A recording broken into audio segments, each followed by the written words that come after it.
Good morning, everybody. This is Greg Flamong from IrishSportsDaily.com on the North Carolina Morning After Recap Show. Thank you for tuning in this morning. I hope everyone is doing very, very well. We're going to be talking about the game yesterday. With probably the most jovial mood we've been in so far this year. There's no, there's no caveats or anything like that. Can't call it an ugly win. I think Notre Dame's football team looked really good on both sides of the ball yesterday. And so we're going to talk about that. We're going to go over some stats. We're going to go over some of the trends we saw. There were some interesting defensive stats as well. There were some interesting snap counts.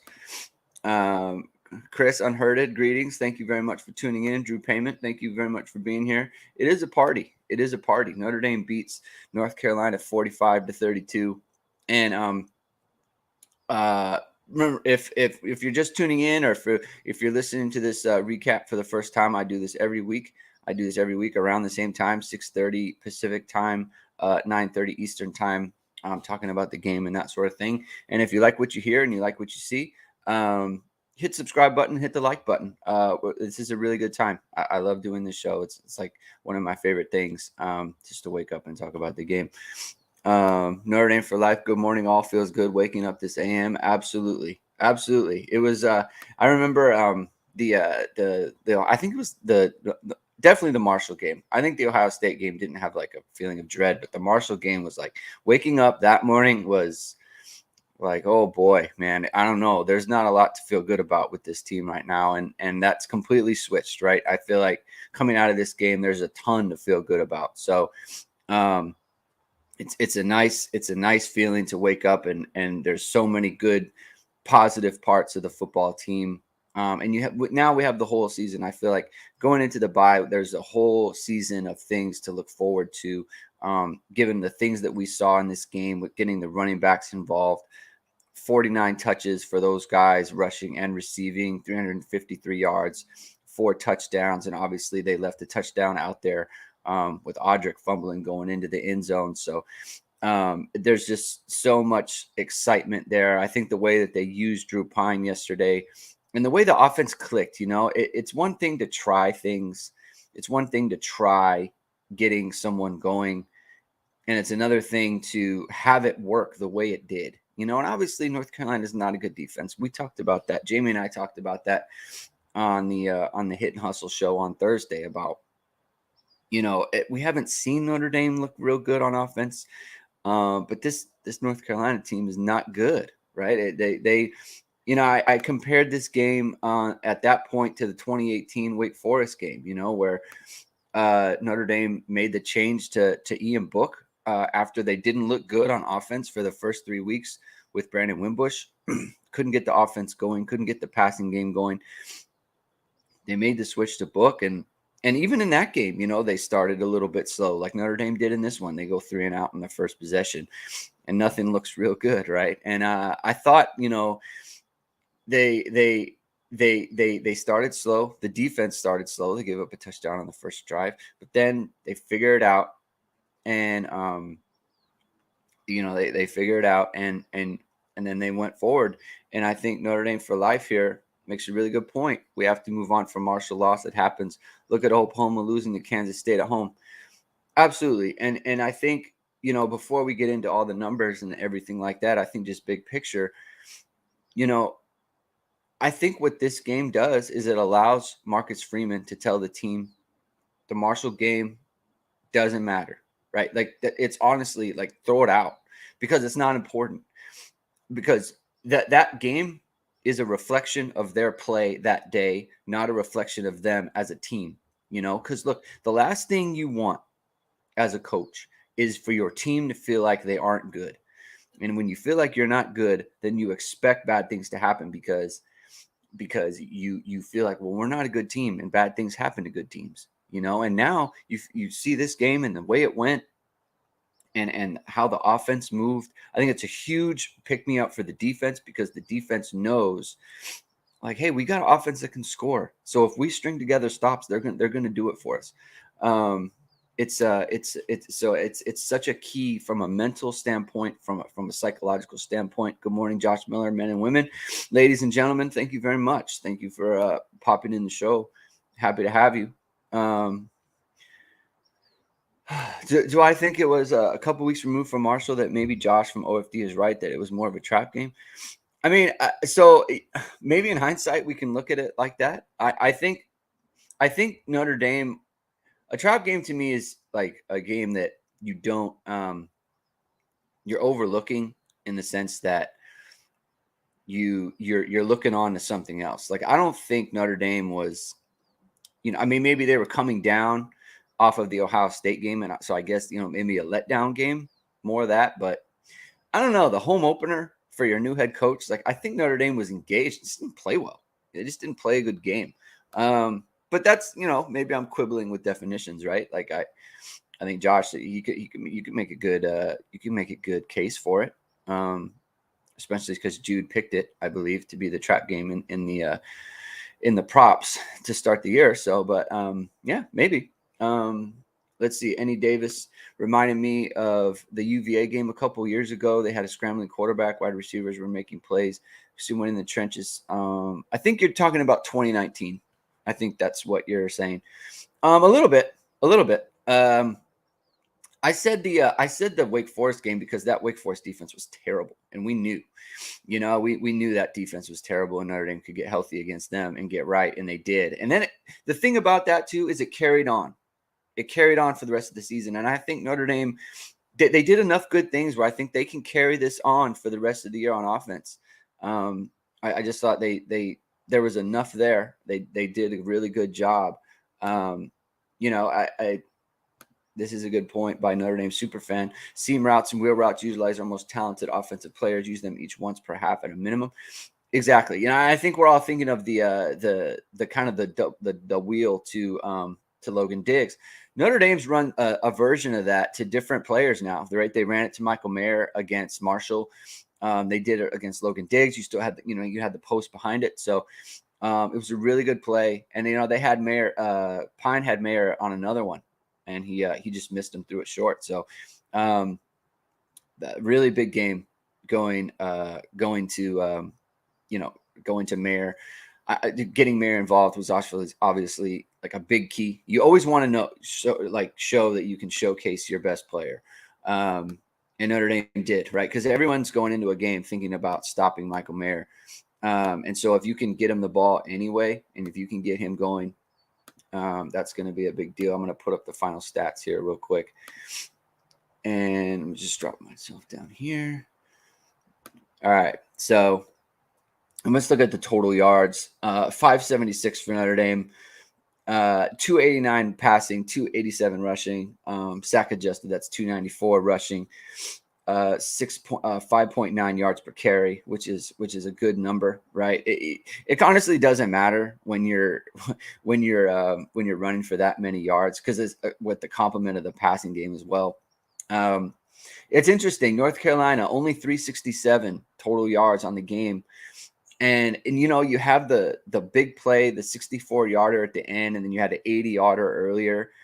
I mean, those two plays, it's one of those things like you don't want to just take away. You don't want to take away touchdowns or plays, because it's not how it works, right? All the plays count, but if you take away 144 yards in two plays, I mean, this is a really bad performance from their offense. Notre Dame, the last touchdown is a bust.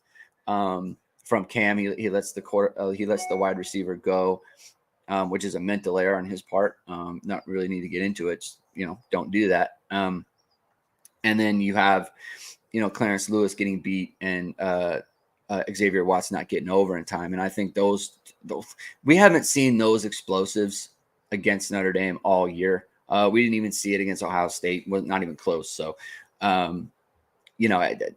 that's kind of something that I don't think a team is going to be able to count on against Notre Dame going forward. And so it doesn't really concern me. I mean, I guess it does a little bit just because you see it happen. You don't want to happen again. But I think Notre Dame really was dominant aside from those two plays. And the quarterback scrambles was really – I mean, the quarterback scrambles and then the two deep balls were pretty much North Carolina's offense. And once Notre Dame shut down the scrambles, that was it for North Carolina.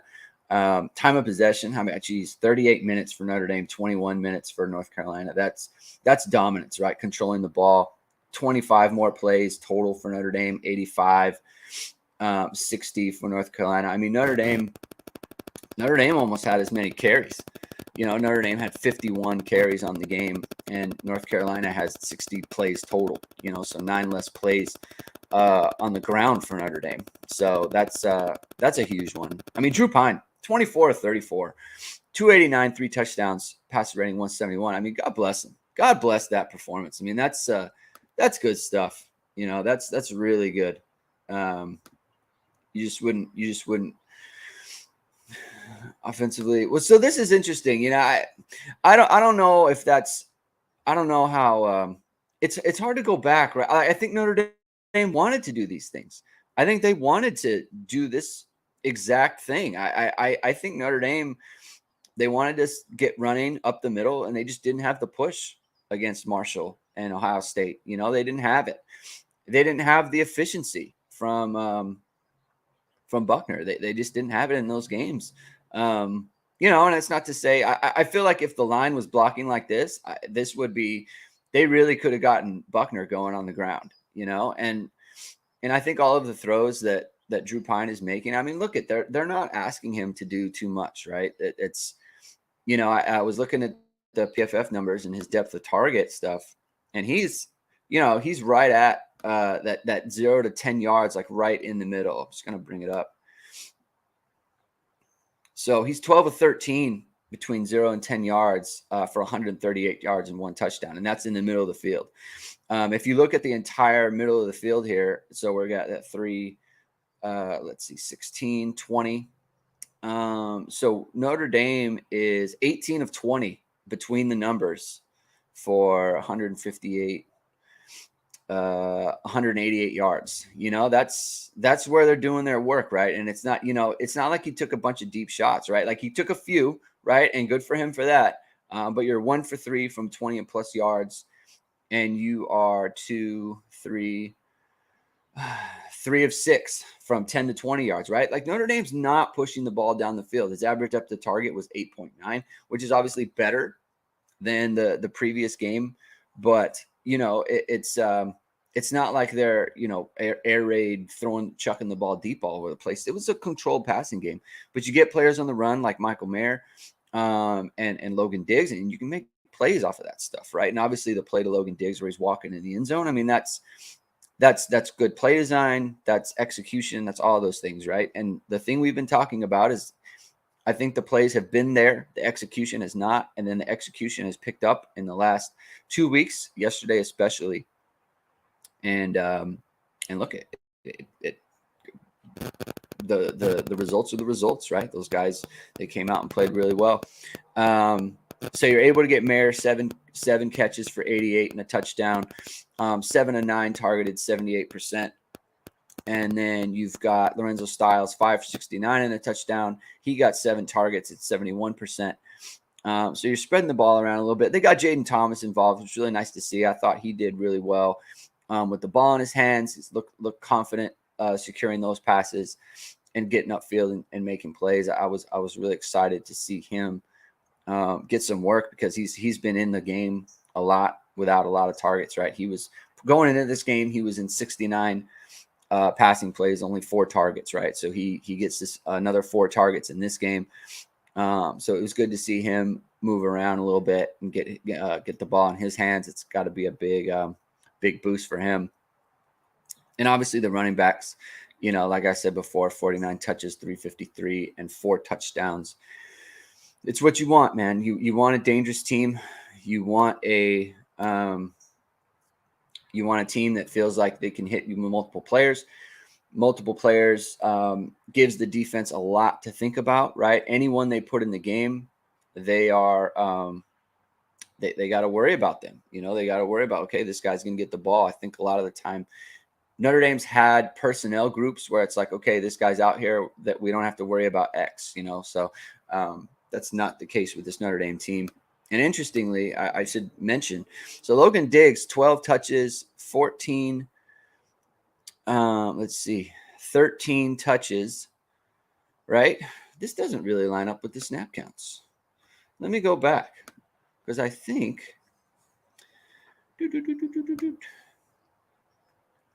total, they have Logan Diggs. I'll tell you, 22 snaps for Logan Diggs. So in the 22 snaps, he touches the ball 13 times, right? So he's not in the game a ton, but when he's in there, he's they're giving him the ball and he's being effective, you know. Let's see, 5 players went the distance for Notre Dame. Everyone except for Blake Fisher on the offensive line. He had to go out because he got the eye poke. Braden Lindsey led the receivers with 74 snaps. Michael Mayer, 73. Styles, 59. Jaden Thomas, 49. And here's the thing with the running backs. You know, Chris Tyree and Audric Estime, 39 snaps, 38 snaps for Estime.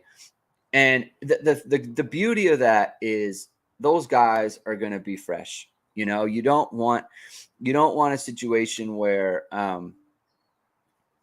you're using one running back like maybe we saw with Kyron, you know, where you know you break down over the year. Those guys are not getting a ton of snaps, but they're getting a ton of work and they're getting a ton of production. And that's what you want, right? You want complementary team. You want the team, everyone to feel like they're involved. You know, you want a little bit of soreness after the game, but not too much, right? So I feel like Notre Dame has struck a really good balance. And credit to Dylan McCullough because you know, shuffling in 3, that's hard to do. We haven't seen Notre Dame do that really, like ever. Like they've used 3, but it's more of like due to injury or something like that, right? So that's really important, and it's nice to see those guys getting a bunch of touches. Let's see. Pine deserves credit for making everybody around him better. There's parts of his game that Tyler hasn't shown. Moving defenders with eyes, pumps, play actions, solid pocket presence, catchable balls. It's true. That's true. I think that's a good point. You know, he does have an understanding of the position. I don't want to compare it to Tyler too much because he hasn't really gotten the opportunity to really show. But he does. Drew Pine does have a feel for it. He does when he's comfortable, right? Like when he's not comfortable, it gets a little squirrely. But when he feels good, it's good stuff. Let's see. Jack Kaiser leads the team in tackles with 9. So I'm gonna half tackle for loss. Kaiser and Leofau, right, leading the team in tackles of the 2 linebackers. I think that's really important for. All right, 1 second, guys. My son comes out here. What is it, bud? Come here. So the linebackers were a big key to this game, and they need to. Okay, Bobo, why don't you go? I left the remote on the couch. Okay, you can do that. Tell her I'll be there in 1 second. Okay, thanks, bud. You have the 2 bars as well. Thanks, guys. All right, sorry, guys. My kids getting the. I got to take care of the kids, so I got them set up, so we're good to go. Yes, Chris Unhurted, hit the like button, man. I appreciate that, and I appreciate everyone for tuning in so far. Right, so we're gonna keep it going. So like I was saying, big game for the linebackers, and against a team like North Carolina with the RPO game and all those other things. That's a big one, right? So that Notre Dame's going to be able to capitalize on that. And it's good to see those guys get going, especially when, you have J.D. Bertrand, who's going to have to miss the first half of the next game again with the targeting call that I don't think anyone really liked. Dan Orlovsky didn't like it, who was calling the game, which was not good. So we're gonna have to see, but didn't like that call. Riley Mills, 2 sacks, very nice game for him. Good to see him get going. Isaiah Foskey was active. So yeah, that's a lot of good defensive stats there. So interestingly, on the snap count chart, only 10 snaps for Clarence Lewis. There was a lot. I mean, this was but Ben Morrison has taken that job. I think that's the only way to see it, right? Let me see. Ben Morrison, 51 snaps at corner. And then you have Cam Hart, who took 38. And so I think he was in and out with Jaden Mickey. So Jaden Mickey and Cam Hart had one spot. And then you have Ben Morrison with 51.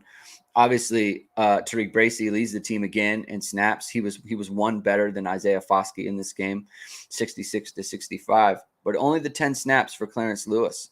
That's interesting. I mean, Clarence Lewis I think he's had a good year. Beyond the play he gave up is not a good play, right? That's kind of unacceptable to give up an explosive like that. Obviously, you're in press, right? And someone runs by you. If they're a better athlete, they're a better athlete, but you have to make a better play than that. And then Prince Collie gets 10, right? So I think this was his first action on defense, which was good. I mean, he got in there. He knifed into the backfield on one that I don't know if they gave him a tackle because it was the running back slipped before he got there. So I don't know how they score that, but look, he looked pretty good in there, right? He had one play where the quarterback slid. Again, the quarterback slides and he's kind of there to jump on top. So it's like losing out on he's losing out on tackling playmaking opportunities because of that. Let's see, Greg Lisman, looks like the O-line are really fighting for Pine.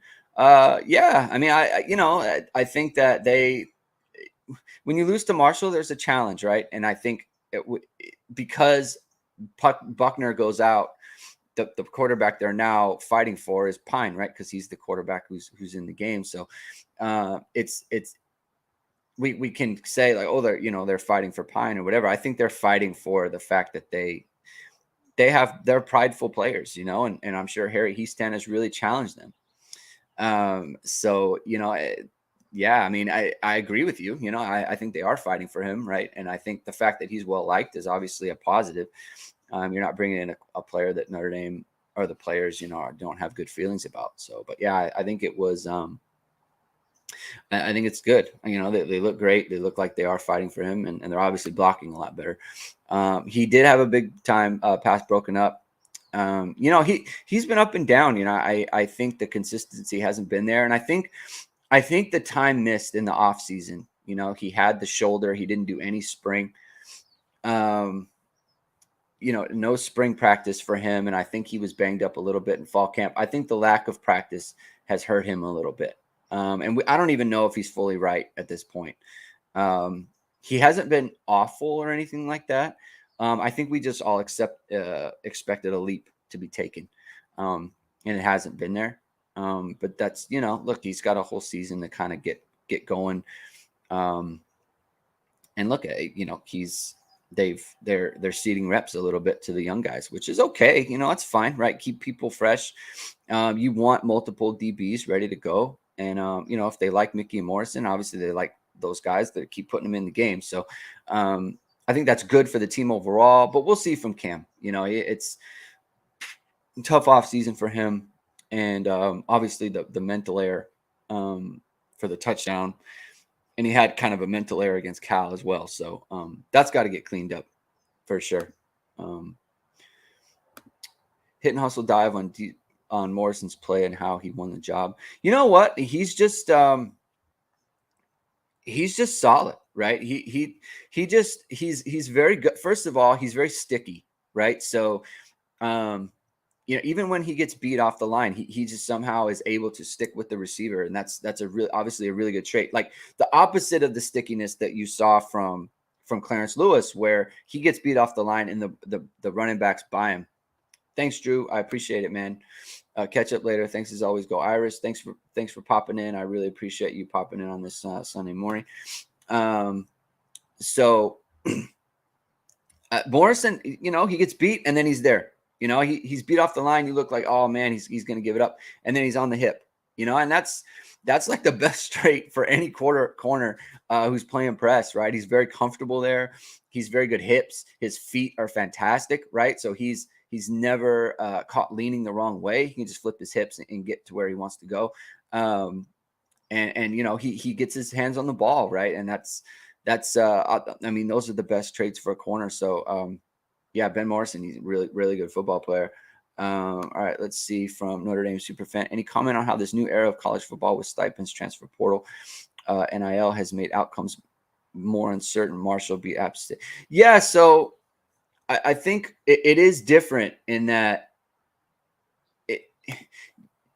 you don't stay bad. And I mean, obviously USC is like the perfect example of this, where the best players in their game, Oklahoma transfer, Pitt transfer, and Oregon transfer, right? It's like you don't have to stay bad. I think just as a kind of a bigger picture, like Notre Dame needs to figure out what they want to do with the portal, because I mean, you see Bama has done this, right? They bring in Burton, the wide receiver from Georgia, and they bring in Gibbs, the running back from Georgia Tech, and you can just like plug holes, and look, not every player like Jameer Gibbs is not an option for Notre Dame because he's a junior. He's not going to be able to come in like just practically. He's the academic side is not going to match up. It's got to be just so. I mean, Brandon Joseph was very difficult. And he was kind of like a no-brainer situation, right? Coming from Northwestern. So everything has to line up just so if it's a player who isn't just a true freshman or a grad transfer, right? And Notre Dame needs to figure that out, because it's not a there are holes on this roster that could have been plugged, just like wide receiver specifically, right? Like, or even quarterback. It's like, but you can't. It's hard to bring them in, and if you can't bring them in, like everyone is plugging holes with transfers, and Notre Dame is not. It's something they need to figure out, just generally speaking. So, Notre Dame superfan, thank you for that. Thank you for the comment and question. It's a good one. Morrison and Mickey are both going to be really good. I agree. Morrison, I think, is really good right now. I think Mickey's on the cusp. I thought the play that he got beat on, he jumps for the ball and the DB's pushing him in the back at the same time, and he just misses it. I mean, look, it's obviously going to get called if the DB does the same action, right? It's definitely getting called 100% of the time. So, that's what I don't like as a former DB, like call it both ways. But they're obviously never going to.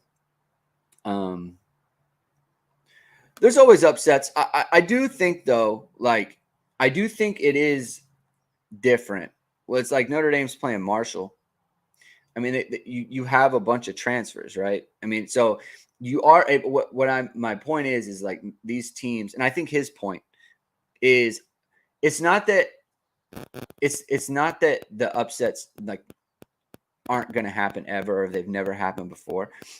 It's just, I think when we play these games, it's like we need to kind of realize like they've got some guys who are bounce backs from major programs, so the talent gap is different, right?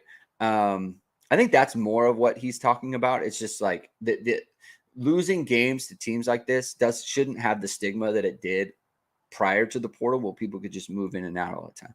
I think that's what he means. Not that it's acceptable or anything like that, but it's just I think we should think about it in kind of a different way. Yeah, the Merriweather thing, I don't know. I don't know that stuff. I can't. There's so much that goes into playing and getting on the field and that sort of thing. You have to assume that they feel like if he was to go into the game, he's not ready to execute the offense at the same level as everyone else. That's the only thing that you can come up with, right?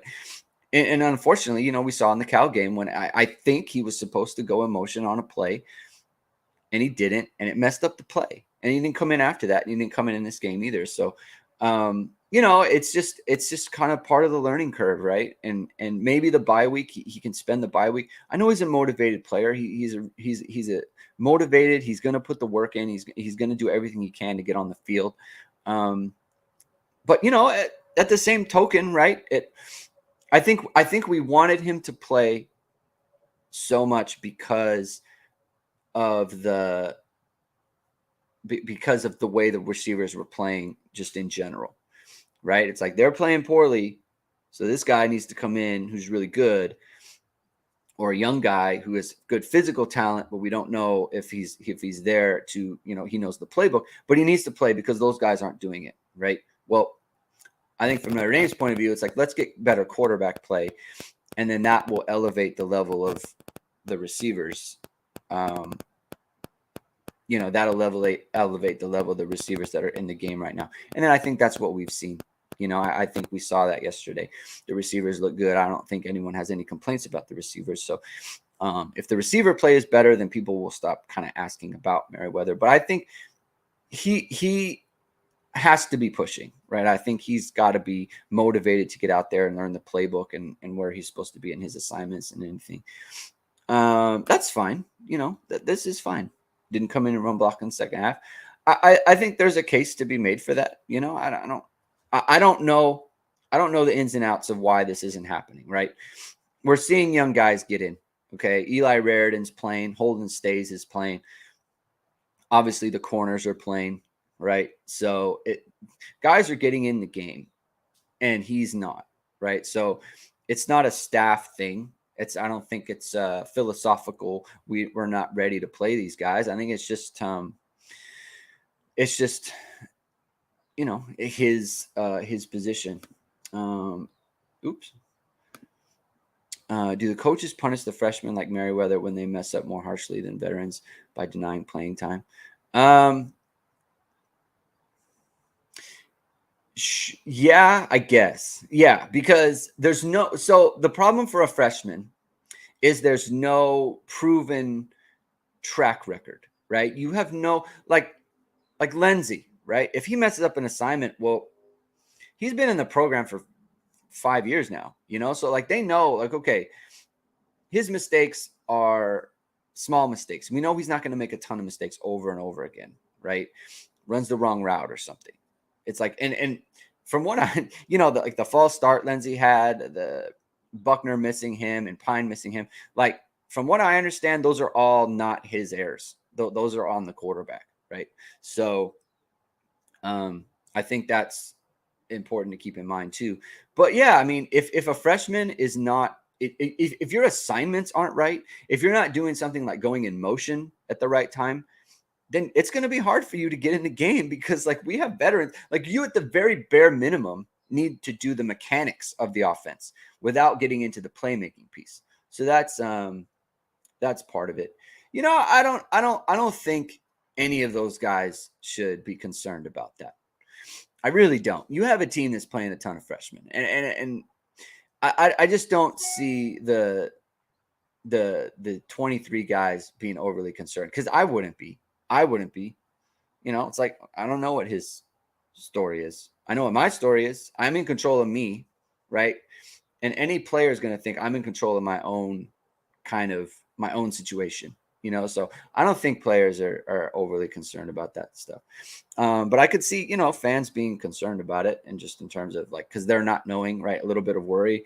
We want to make sure that, they're sticking, right?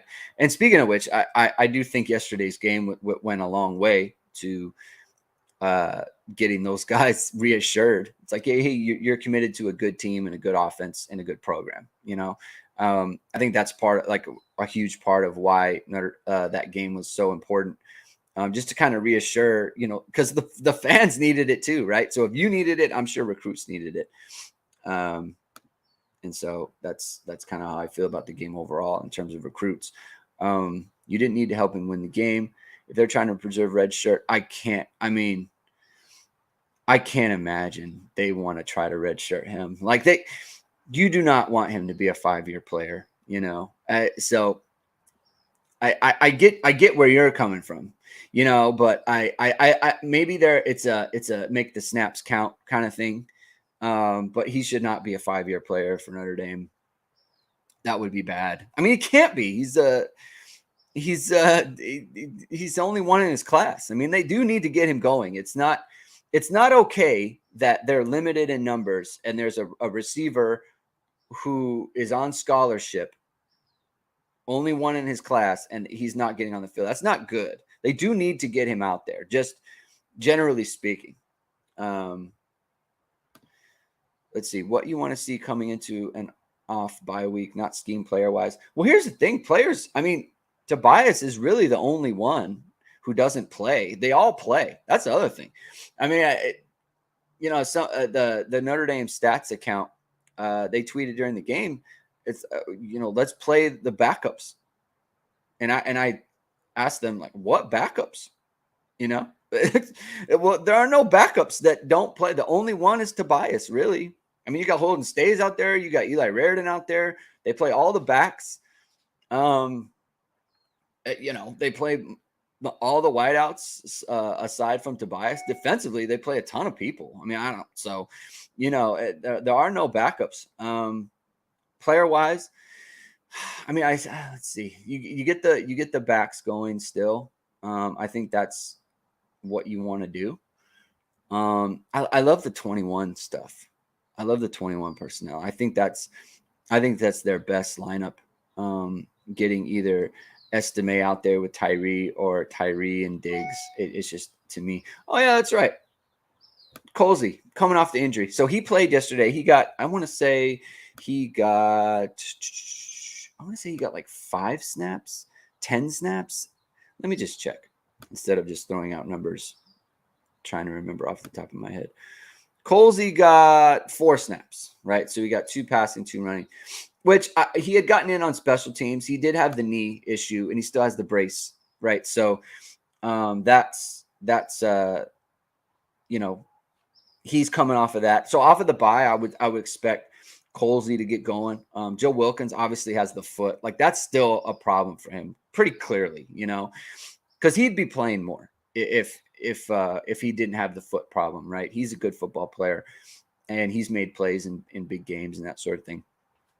So he would be out there, but for the foot, I'm worried about that almost like not getting better ever. I mean, maybe the bye will be great for him in terms of getting his foot ready to go and ready to contribute, because it's got to be frustrating, right? They had him back on kickoff team.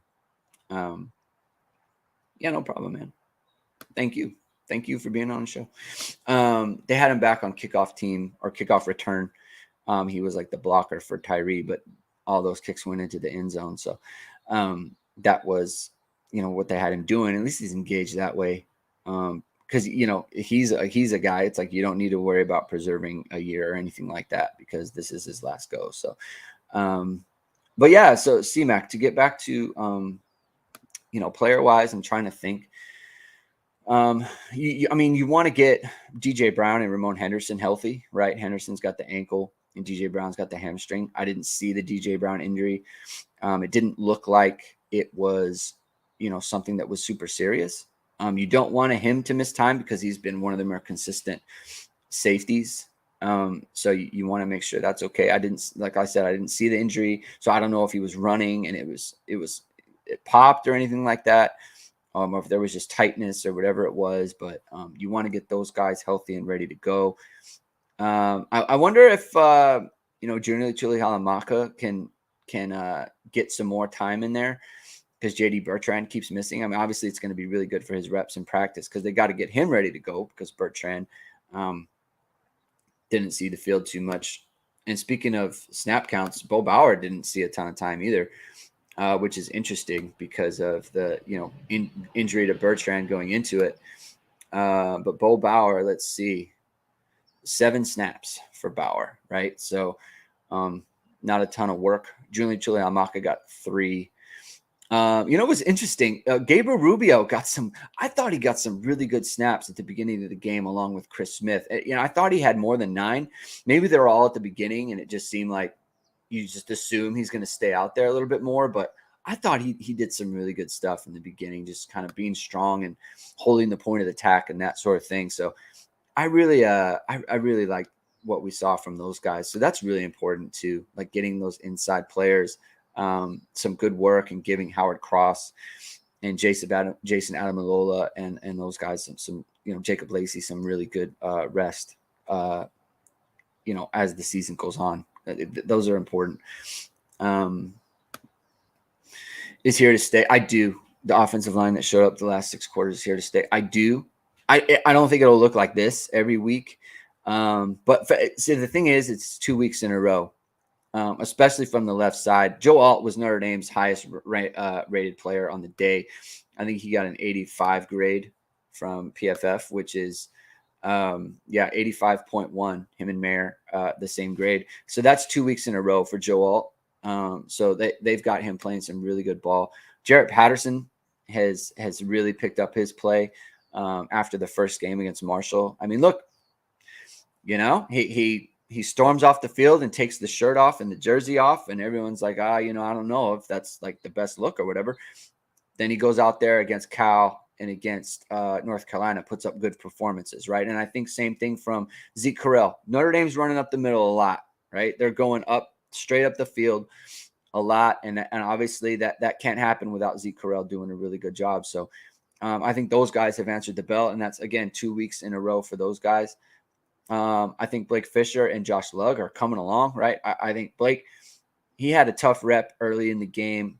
He got the spin move, and I think he just fell over, and he was almost grabbing the defensive end. But beyond that, I thought he played a better game. So I think those guys are going to continue to get better. The thing with Blake is you just kind of know it's in there, and eventually he's going to turn it around, because we saw him play much better last year. And if the left side is going to be playing at the level that they have the last 2 weeks, that's obviously going to be a really big part of the team, right? And I think what we saw last year is once they got stabilized, then they were good. They were okay.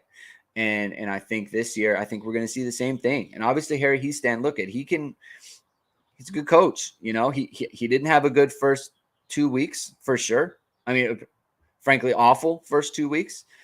But there's, it's obviously been a lot better. And you can't have 3 running backs go over 100 total yards. And you've got, 134 from Estime, 80 from Tyree, and 50 from Diggs. Like, you can't have that if those guys aren't really doing a good job. Not a ton of missed tackles from those guys. And interestingly, right? So Notre Dame had 10. I'm gonna get to this comment, Chris, because this is a good comment. So Notre Dame had 10 runs of 10 plus yards yesterday. Going into the game, they only had 9 in the first 3 weeks, right? So that kind of goes to show, like, you go from 9 10+ yard runs, which is one of the lowest in college football, period, to 10 in one game, and now they're up in the 60s in that number. Like, that shows, like, okay, that was a really good performance by those guys. So here's the thing: even if we squeaked out a win versus Marshall, the season look a lot different. Basically, they'd be on schedule, And to me, that's why Marcus Freeman. It's just like, throw it out. It doesn't even matter anymore, because it wasn't indicative. When you lose to Marshall, it's embarrassing and it's bad, and the players, you're going to feel terrible about it. But you don't want it to be. Like, okay, that's indicative, right? You lose to Marshall, we could lose all the games. We could lose to Cal, we could lose to North Carolina. Like, you almost assume it, because we can't even beat Marshall. But then you do beat Cal and you do beat North Carolina on the road. Then it's like, okay, that game was not us. That is not what this team is, right? That was a poor game, and we have to own it. But we don't have to think like, oh, this is what we are as a football team, because they're not, right? And they can prove it because they just did the job against Cal and North Carolina. So I think that's where it's important, where it's like, you squeak out the win. It's just like the Toledo game last year. They squeaked out that win. But as far as a performance, same type of performance, right? Poor play, right? And so they squeak out the win, and they're able to move on, right? And I think that for this team, it's obviously a much tougher challenge to actually lose the game and then move on. And I think the team has done that, right? I don't think if they lose to BYU in 2 weeks, which they shouldn't given how they're playing now, but if they did, it wouldn't be because of the Marshall game, right? It wouldn't be because of that. It wouldn't be residual, this team stinks. Like, now we can say this team is not a bad football team, So I think that's where these 2 games, like the 2 games post-Marshall, it was a gut check for the program. It was a reality check for Marcus Freeman. Like he said, they responded really well. So I think Notre Dame can do what they want to do with this season still at this point. Let's see, Brendan, thank you for joining. When was the last time you remember Notre Dame throwing that many play action? Is it a coincidence that the passing game looks so much better? Well, I will tell you, I looked at that this morning, and they actually didn't throw that many play actions, but when they did, so there were 38 dropbacks in the game. 11 came off of play action. So that's 29%. Now that number is going up, right? I'd like it to be even higher. But on play action passage, Drew Pine was 8 of 10 for 164 yards and 3 touchdowns. Drew Pine had a perfect NFL passer rating at 158.3 off of play action. So here's the thing. I would like more. I would always like more. If every play was play action, I think that would the thing that would make me happy. But here's the thing.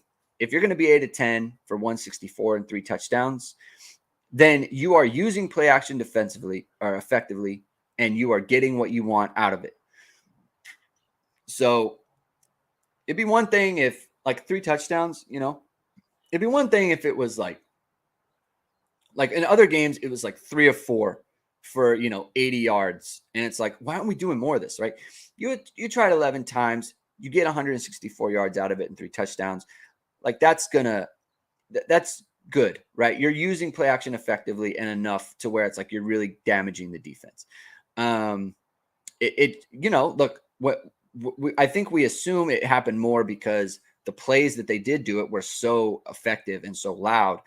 You feel like, okay, like we're doing it, right? The touchdown to Styles was a play action pass. The pass to Logan Diggs was a play action pass, So it's all good stuff. It's all working good, and I think you just build off that. I always want more play action.